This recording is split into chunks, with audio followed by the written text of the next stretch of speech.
semua, perkenalkan nama saya Leoni Manalu, NIM 62132100067 dari kelas IKORDE. Pada kesempatan kali ini saya akan menjelaskan tentang pengaruh olahraga terhadap sistem hormon. Yang pertama, apa itu hormon dan fungsinya? Hormon adalah bahan kimia yang disekresikan oleh kelenjar endokrin yang dilepaskan ke dalam aliran darah dalam jumlah kecil. Tetapi, itu cukup untuk memicu respons dalam jaringan tertentu, yang disebut jaringan target. Setiap hormon spesifik dan karenanya tidak dapat memicu respon di jaringan selain targetnya. Kemudian fungsi hormon. Hormon berfungsi sebagai pemberi sinyal ke sel target yang selanjutnya akan melakukan suatu tindakan aktivitas tertentu. Ciri-ciri hormon. Ciri-ciri hormon yaitu 1. Diproduksi dan disekresikan oleh kelenjar endokrin ke dalam darah dalam jumlah sangat sedikit.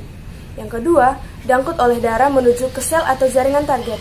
Yang ketiga, mengadakan interaksi dengan reseptor khusus yang terdapat dalam sel target. Yang keempat, mempunyai pengaruh mengaktifkan enzim khusus. Dan yang kelima, mempunyai pengaruh tidak hanya terhadap satu sel target, tetapi dapat juga untuk mempengaruhi beberapa sel target yang berlainan. Ada beberapa hal yang dapat dilakukan hormon bagi tubuh, yaitu 1. Membuat orang tumbuh atau berhenti tumbuh. Yang kedua, membuat orang merasa senang atau sedih. Yang ketiga, mempercepat atau memperlambat metabolisme. Yang keempat, mulai pubertas. Yang kelima, mulai menopause. Dan yang keenam, mengatur naluri Anda, melakukan pertempuran atau perkawinan, dan melarikan diri.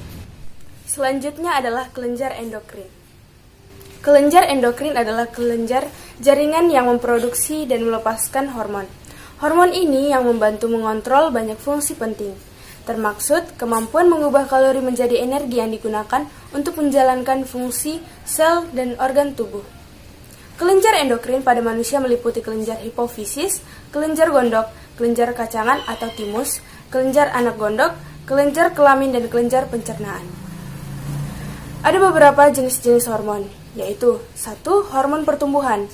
Hormon pertumbuhan atau disebut juga dengan growth hormone atau GH, merupakan hormon yang diproduksi oleh kelenjar pituitari di otak. Nama lain dari growth hormone ini ialah hormon somatotropin. Yang kedua adalah hormon insulin. Insulin merupakan hormon yang diproduksi oleh sel beta pankreas saat kadar zat gizi tertentu dalam aliran darah seperti gula, lemak, dan asam amino meningkat. Yang ketiga, hormon tiroid. Hormon tiroid mengatur penggunaan lemak dan karbohidrat, mengendalikan suhu tubuh, mengatur denyut jantung, dan membantu produksi protein. Yang keempat adalah hormon paratiroid. Hormon paratiroid ini atau disebut juga dengan PTH, merupakan hormon yang dihasilkan oleh kelenjar paratiroid. Kelenjar ini terletak di belakang kelenjar tiroid yang berada pada leher Anda.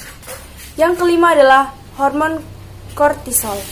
Kortisol atau dikenal sebagai hormon stres karena hormon ini dikeluarkan sebagai respon saat tubuh berada dalam keadaan stres. Yang keenam adalah hormon aldosteron. Hormon aldosteron ini diproduksi oleh kelenjar adrenal dan memiliki peran penting dalam menjaga keseimbangan ion natrium atau garam dan kalium tubuh. Yang ketujuh, hormon reproduksi. Hormon reproduksi mempengaruhi fungsi seksual dan kesuburan. Terdapat 3 jenis hormon penting dalam reproduksi, yakni testosteron pada pria serta estrogen dan progesteron pada wanita. Selanjutnya adalah pengaruh olahraga terhadap sistem hormon. Latihan olahraga dapat menyebabkan perubahan fisiologis sistem hormon di dalam tubuh. Peningkatan kadar hormon di dalam darah akibat pelatihan olahraga dapat terjadi karena adanya kenaikan sekresi hormon tersebut oleh kelenjar endokrin. Sistem saraf dan sistem endokrin merupakan 2 sistem organ yang berperan besar terhadap respon dan adaptasi. Kedua sistem tersebut bekerja untuk mengatur kecepatan aktivitas kimiawi sel di berbagai jaringan. Sistem saraf akan merespons lebih cepat terhadap perubahan homeostasis seluler dibandingkan dengan sistem endokrin. Walaupun sistem endokrin merespon lebih lambat, seringkali lebih besar dan lebih lama, sebab efek pengaturan endokrin pada fungsi sel sangat luas. Diperkirakan perubahan fungsi endokrin inilah yang bertanggung jawab terhadap berbagai respons dan adaptasi fisiologis terhadap pelatihan olahraga. Mekanisme aksi endokrin biasanya berbentuk 3, yaitu 1. Perubahan kecepatan sintesis enzim protein.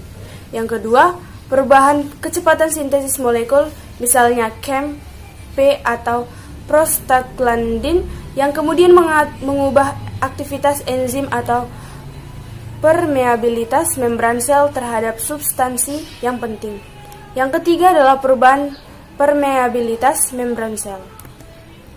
Perubahan konsentrasi hormon sangat sulit diinterpretasi karena konsentrasi hormon sewaktu-waktu dipengaruhi oleh berbagai variabel seperti A. Kecepatan kelenjar dalam memproduksi hormon. Yang B. Kecepatan perusakan hormon oleh enzim di hati, ginjal, dan jaringan lainnya. C. Kecepatan ambilin hormon oleh jaringan. Dan yang terakhir, perubahan volume darah. Dari fakta tersebut di atas dapat disimpulkan bahwa peningkatan konsentrasi hormon selama pelatihan olahraga dapat diinterpretasikan sebagai peningkatan produksi, pengurangan destruksi. Sekian hasil presentasi saya. Terima kasih.